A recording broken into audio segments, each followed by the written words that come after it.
Bonjour Anne Hidalgo. Bonjour à vous. On y voit un peu plus clair ce matin sur le calendrier de levée des restrictions. Il va donc se faire en 2 temps pendant le mois de février. Est-ce que c'est le bon tempo qui a été choisi par l'exécutif ? Écoutez, plus personne n'y comprend rien. Il y a une semaine, on met tout le monde en stress sur le vote du pass sanitaire. Le gouvernement refuse des propositions des sénateurs et des sénateurs socialistes, notamment proposant d'avoir finalement une règle un peu automatique. Si l'épidémie descend, on ouvre des possibilités de vivre comme avant.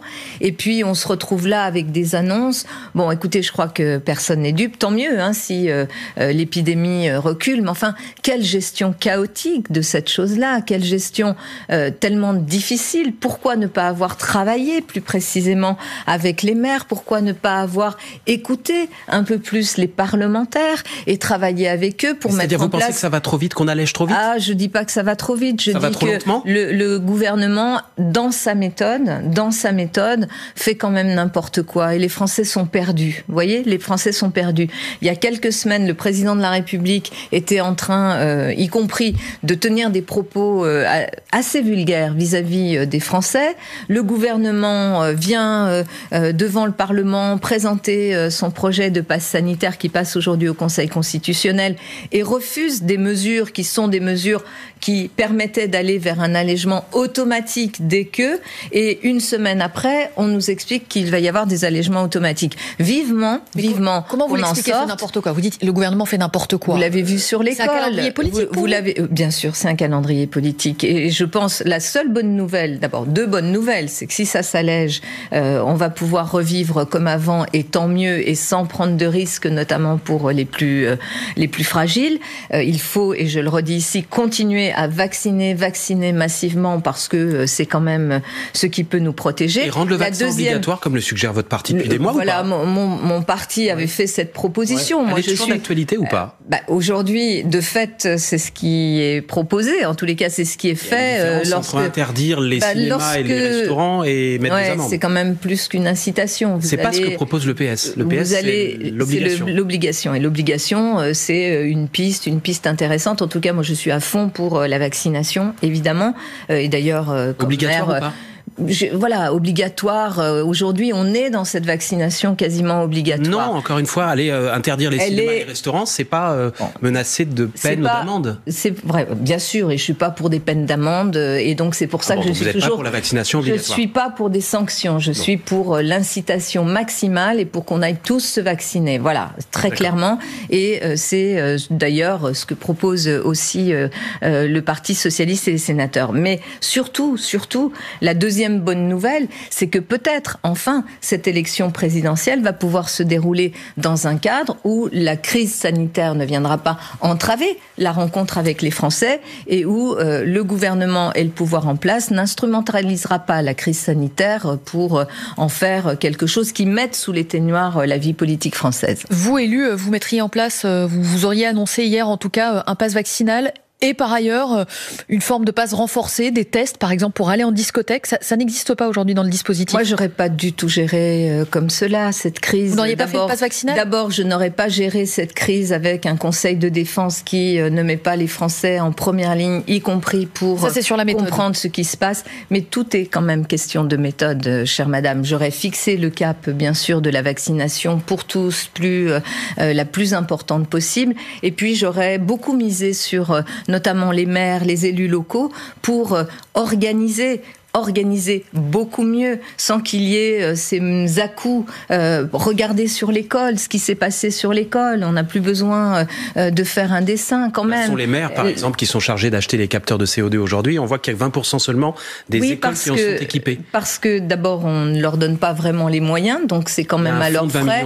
Il y a un fonds, mais qui n'est pas un fonds qui permet de rembourser. Et puis surtout, vous savez, comme tout le monde, les maires ont appris le dimanche soir, avant le retour à l'école du lundi matin par le ministre de l'Éducation nationale, le protocole qui s'imposait à tout le monde.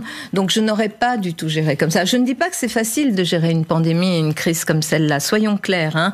Et je suis très lucide sur la difficulté d'une crise qui a touché le monde entier. Vous parlez d'école, justement. La méthode française, la méthode du président de la République, qui a été toujours cette verticalité et qui infantilise les Français dans une crise sanitaire. Ce que j'ai appris, je termine juste là-dessus, mais qu'on en arrive à l'école, oui, je vais en arriver à l'école. Dans une crise sanitaire, ce que j'ai appris avec beaucoup d'infectiologues, de professeurs avec lesquels j'ai travaillé, c'est que une épidémie, ça se gère avec la population.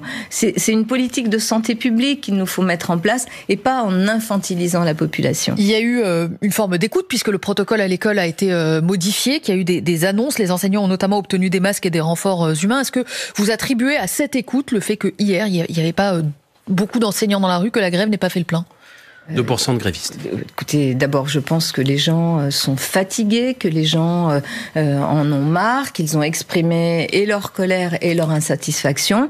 Et il leur restera, d'ailleurs, pour l'élection qui vient, à s'exprimer aussi par les urnes pour dire ce qu'ils ne veulent plus et ce qu'ils veulent. Vous êtes sans doute de tous les candidats à l'Élysée celle qui propose le plus pour les enseignants. Vous aviez entamé votre campagne en disant si je suis élu, je double les salaires. Aujourd'hui, vous dites personne ne doit entrer dans ce métier à moins de 2300 euros net par mois. Ça vous a pas empêché, en fonction du niveau de diplôme, hein, c'est pas personne. Ça vous a pas empêché, la semaine dernière, quand vous êtes allé rejoindre le cortège des manifestants, d'être chahuté?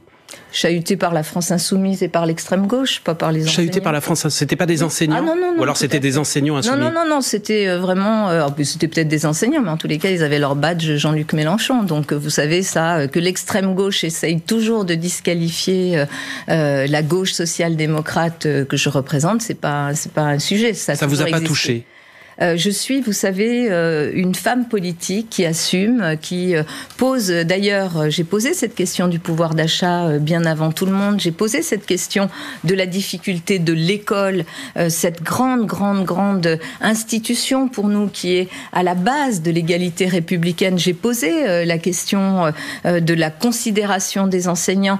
J'ai posé ces sujets-là et je leur apporte des réponses. Parce que je ne me suis pas contentée de poser ces questions-là, je leur apporte des réponses. J'ai posé aussi la question de la difficulté de notre système de santé, un autre grand service public très affaibli, et j'apporte aussi des réponses. Donc moi, vous savez, mon travail, et je sais que c'est important par les temps qui courent, dans un moment où beaucoup de Français sont perdus, un moment où il y a beaucoup de violence. Cette violence d'ailleurs aussi générée par ce pouvoir qui, depuis 5 ans, ne travaille plus avec les syndicats, ne travaille plus avec les corps intermédiaires, ne travaille plus avec les élus locaux. La violence, elle est générée par le pouvoir en place. En tous les cas, elle n'a pas été calmée. Le pays n'a jamais été aussi divisé et aussi fracturé. Et je pense que ça tient aussi à toutes ces inégalités sur lesquelles j'apporte aussi des réponses à travers mes propositions sur les salaires, à travers mes propositions, on va en parler de vos propositions sur le pouvoir d'achat. Anne Hidalgo, dans un instant, on va parler aussi de la situation compliquée, on va dire ça comme ça, à gauche, en ce moment, à quelques jours de la primaire populaire. Le fil info tout d'abord, à 8h41 avec Diane Ferchit.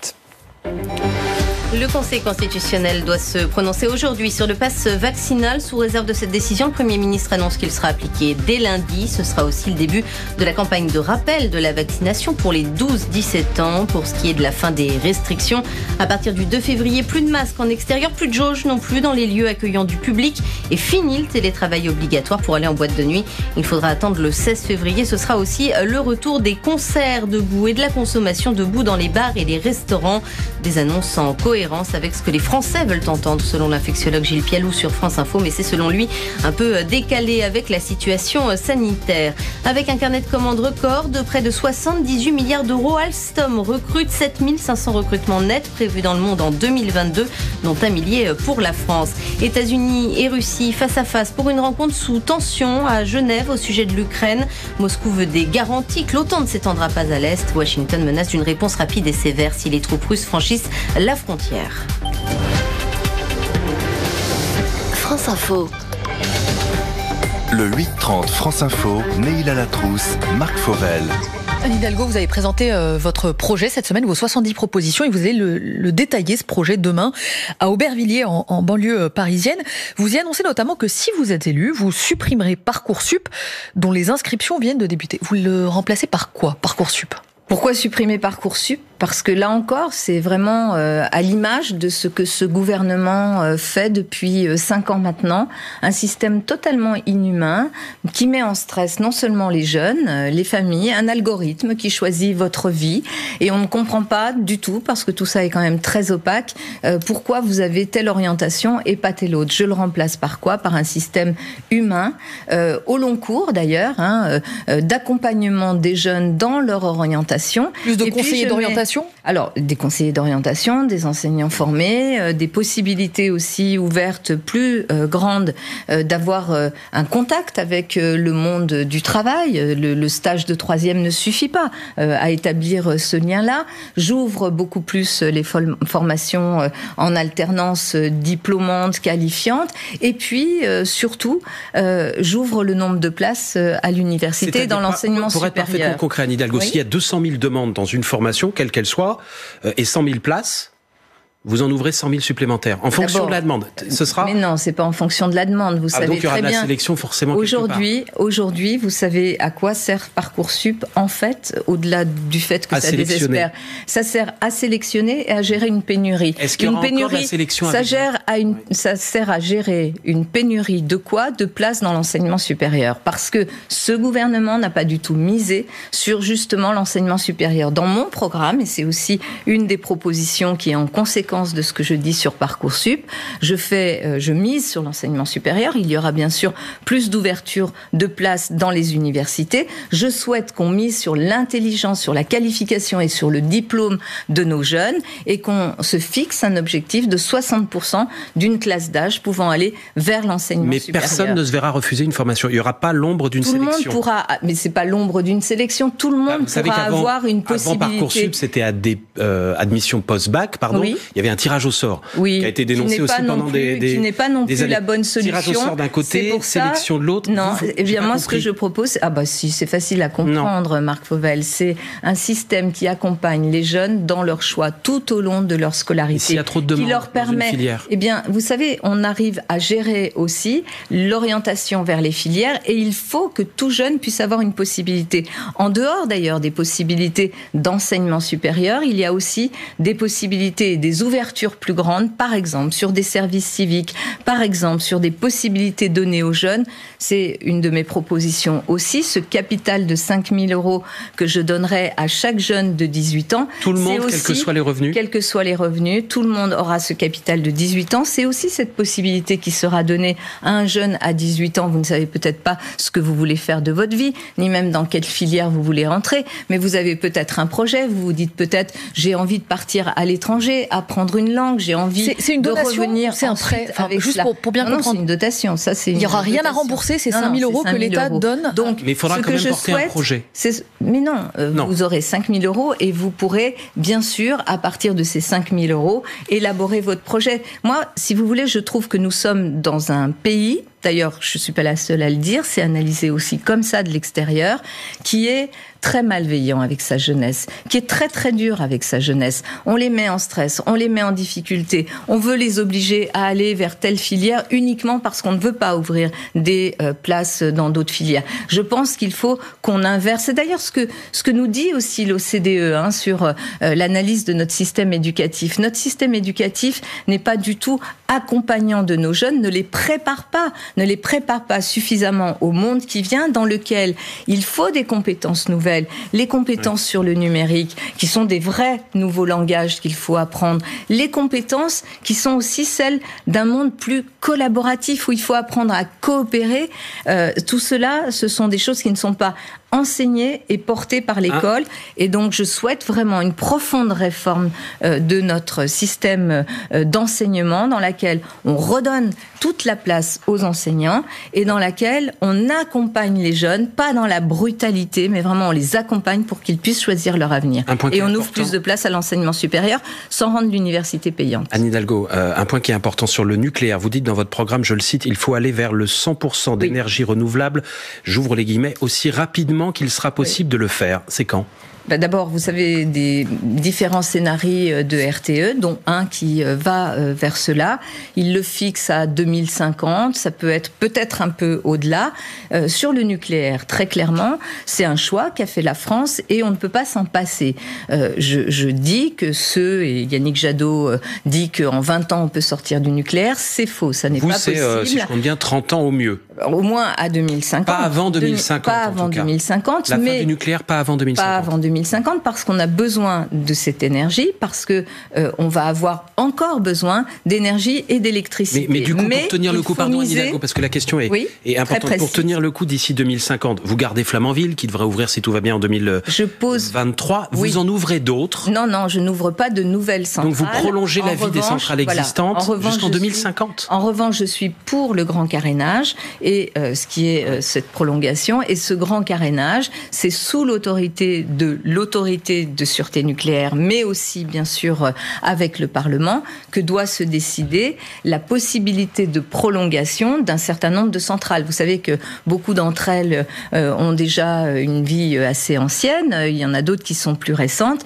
certaines sur lesquelles il y a déjà ces études et ces analyses sur le grand carénage. Mais surtout, je mise pour qu'il y ait 100% d'énergie renouvelable, qu'on fasse vraiment le pari et qu'on s'engage très fortement, y compris en réorientant nos investissements publics, en réorientant les nouvelles centrales, en réorientant aussi les investissements qui sont ceux du plan de relance et qui viennent notamment de la politique européenne vers les énergies renouvelables pour deux raisons. D'abord parce qu'on a besoin de ces énergies renouvelables pour lutter contre le changement climatique, le dérèglement climatique, et deuxièmement parce que les marchés porteurs de demain, ils sont dans ces énergies renouvelables. Anne Hidalgo, est-ce que vous renationalisez EDF ? C'est pas le sujet pour moi aujourd'hui. Il faut que l'État joue son rôle au sein d'EDF. La priorité, vraiment la priorité. Mais le sujet, c'est pas de passer à 100% de possession de l'État dans EDF, comme vous savez, avec une minorité, vous pouvez avoir le contrôle et c'est l'État. Et surtout, ce que l'État doit faire, c'est une politique industrielle et une politique énergétique transparente, beaucoup plus transparente, dans laquelle, effectivement, il mise sur les énergies renouvelables d'une façon beaucoup plus forte. Et d'ailleurs, vous avez vu dans les rapports qui sortent et qui analysent les 5 ans qui viennent de s'écouler, ce gouvernement n'a pas du tout tenu ses promesses en matière Vous dites d'ailleurs que le numéro 2 de votre gouvernement sera un ministre du climat. On peut envisager que ce soit un écologiste. Et de l'économie. Et vous pouvez ouvrir jusqu'aux écologistes, par exemple, si vous gagnez la présidentielle. Moi, ça peut être Yannick Jadot. Je suis bien sûr pour le rassemblement le plus large. Heureusement, d'ailleurs, je suis chef d'un exécutif dans la capitale de la France où ma majorité va bien au-delà d'ailleurs des écologistes. Anne Hidalgo, candidate investie par le Parti Socialiste et l'invitée de France Info. On s'interrompt le temps du fil info à 8h50 avec Diane Ferschit. Il n'y aura pas d'augmentation des droits d'inscription à l'université. La précision de la ministre de l'Enseignement supérieur, Frédérique Vidal, dans Libération ce matin, mise au point après les propos d'Emmanuel Macron la semaine dernière. Il estimait le système actuel pas durable. 2 étapes à retenir pour l'allègement des mesures sanitaires. Le 2 février d'abord, avec notamment la fin des jauges dans les lieux accueillants du public. Le télétravail ne sera plus obligatoire. Autre date, le 16 février. Là, on pourra à nouveau consommer debout dans les restaurants et les bars. Réouverture aussi des boîtes de nuit. Le gouvernement envisage également d'alléger les protocoles à l'école pour la rentrée des vacances de février. Et le pass vaccinal entrera en vigueur lundi si le Conseil constitutionnel rend aujourd'hui un avis favorable. Lundi, ce sera aussi le début de la campagne du rappel du vaccin pour les 12-17 ans. 1 million de canards, poules et dindes vont être abattus dans le sud-ouest. Objectif, assainir la zone alors que la grippe aviaire progresse de façon fulgurante. Nous avons l'impression d'une injustice cruelle, réagit sur France Info la présidente de la Chambre d'agriculture des Landes. France Info. Le 8-30 France Info, Neila Latrousse, Marc Fauvel. Anne Hidalgo, les députés ont adopté hier à la quasi-unanimité une résolution socialiste non contraignante qui dénonce le génocide de la minorité ouïghour en Chine. Les députés insoumis qui étaient présents hier se sont abstenus, contrairement aux autres. Quelle est votre réaction ? D'abord, je soutiens pleinement cette proposition qui a été votée et qui a été présentée à l'initiative des socialistes sur les Ouïghours. Et d'ailleurs, même à Paris, j'ouvre une maison des Ouïghours qui est une forme de reconnaissance de ce peuple qui est en train d'être massacré dans une grande indifférence. Franchement, les insoumis qui donnent beaucoup de leçons en matière de droits humains et beaucoup de leçons en matière de démocratie, qui sont contre ce vote, cette résolution, qui ne veulent pas soutenir les Ouïghours parce qu'ils ne veulent pas se mettre en difficulté avec la Chine, je trouve ça indigne. Et d'ailleurs, c'est très représentatif de ce que pourrait être une politique internationale de Jean-Luc Mélenchon. Ses amis seraient qui? La Russie et la Chine. Ses ennemis, ça serait qui? L'Europe, les États-Unis. Vous imaginez le sérieux, la crédibilité de notre pays dans une situation comme celle-là? Eh bien, ils ont tort. Parce que c'est bien le mot génocide qu'il faut utiliser. Et bien sûr que j'ai un grand respect pour l'histoire de la Chine, pour le peuple chinois, et que bien sûr qu'il faut continuer à discuter, mais être vraiment aussi dans la vérité. Je l'ai dit à plusieurs reprises, vis-à-vis de tous nos interlocuteurs, et notamment là, en Chine, avec ce génocide des Ouïghours, lorsque l'on rencontre des interlocuteurs chinois, il faut leur dire la vérité. Il faut leur dire ce que nous pensons et faire pression comme nous le faisons pour permettre justement de sauver ce peuple qui fait l'objet aujourd'hui d'un génocide. Et je trouve cette attitude de Jean-Luc Mélenchon absolument indigne des valeurs que nous portons, nous, dans notre pays, qui sont des valeurs universelles. Puisqu'on parle de Jean-Luc Mélenchon et de l'ensemble de la gauche, il y a cette question de la primaire populaire avec deux des candidats à la présidentielle, Yannick Jadot et celui de la France Insoumise, qui demandent à ce que leur nom soit rayé de ce scrutin. Est-ce que vous le réclamez aussi ? Moi, vous savez, j'ai proposé même qu'il y ait des débats. Ils sont refusés. Vous savez qu'il y avait un débat proposé ce week-end sur le service public. Ils refusent. Donc moi, je souhaitais qu'il y ait du débat, qu'il y ait même un vote transparent et ouvert. Mais je vais vous dire une chose. Vous dites les conditions aujourd'hui n'y sont plus, mais du coup... D'abord, les conditions n'y sont pas parce que, effectivement, Yannick Jadot, notamment, a refusé une vraie primaire avec un vote des citoyens.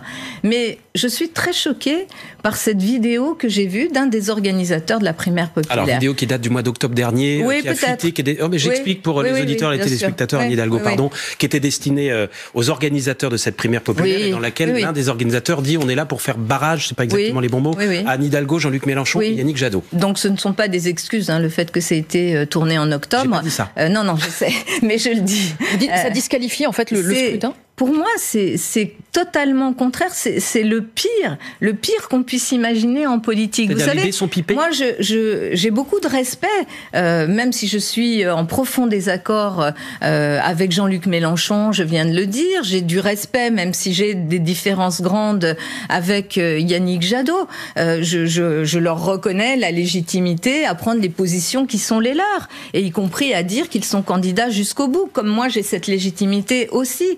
Donc tout ce qui vient disqualifier, abîmer la politique, alors que normalement c'était censé être quelque chose de frais, de positif, d'une immersion, d'une arrivée des citoyens, et c'est très très bien que les citoyens se mêlent aussi des processus de choix, mais ça, franchement, c'est totalement disqualifiant. Si vous gagnez, si vous la gagnez cette primaire, mais pour moi, vous savez, je l'ai dit, j'ai tourné la page, j'avance, je mobilise, et on l'a fait hier avec des collectifs partout en France qui se constituent avec des élus. Pour revenir à la question de Neïla Latrousse, pardon, Anne Hidalgo, est-ce que vous demandez comme... en tous les cas, je n'en tiendrai aucun compte, donc voilà. Est-ce que vous demandez qu'on retire votre nom de cette primaire ? Ils peuvent retirer mon nom. Je sais qu'ils ne le feront pas, puisqu'ils ont déjà répondu à Yannick Jadot et à Jean-Luc Mélenchon. Mais en tous les cas, je pense que là, il y a quand même cette vidéo et cette prise de position qui est inquiétante et qui n'est pas, je dirais, ce qu'on pourrait attendre aussi d'un mouvement citoyen pour redonner des couleurs à la vie politique. Anne Hidalgo, cette semaine, Arnaud Montebourg a annoncé qu'il jetait l'éponge, que finalement, il ne sera pas candidat à la présidentielle. Est-ce que vous parlez ? Est-ce que vous êtes parlé depuis, en tout cas ? En tout cas, je lui ai adressé un message, pas du tout pour lui demander quoi que ce soit, mais pour lui dire mon amitié, parce que ce sont des décisions pas encore, mais en tous les cas, on discute beaucoup et je rencontre beaucoup de ses soutiens et de personnes qui ont envie de continuer maintenant l'aventure. Et vous discutez encore aussi avec Christiane Taubira ? Mais Christiane Taubira est partie. C'est que vous parlez beaucoup avant. Chose, aujourd'hui, les liens sont coupés ? C'est pas les liens coupés, cher journaliste politique. Vous savez que quand on est, c'est comme un sportif de haut niveau. Quand vous êtes dans votre couloir, les sportifs, parfois dans les vestiaires, ils se parlent. Oui, ils se parlent, mais pas en général quand ils vont rentrer sur le terrain de match. Sur le terrain, quand vous rentrez sur le terrain, vous êtes concentré sur votre match. Et c'est mon cas. Donc pas de dialogue avec Christiane Taubira, mais oui, pourquoi pas avec le dialogue, c'est Christiane, tu sais très bien que ajouter une candidature supplémentaire ne fait que créer de la confusion supplémentaire. Donc, je pense qu'il vaut mieux s'unir et que à ce stade, j'ai aussi cet appui, pas simplement du Parti socialiste. Vous savez, de beaucoup de femmes et d'hommes, y compris de la société civile, qui viennent, qui s'engagent et qui vont aussi redonner à la politique ses lettres de noblesse à partir de quoi ? De la rencontre, de la proximité, des élus, de cette équipe de France des maires qui m'entoure aussi. Merci Anne Hidalgo. Merci à vous. Bonne journée à vous. Merci.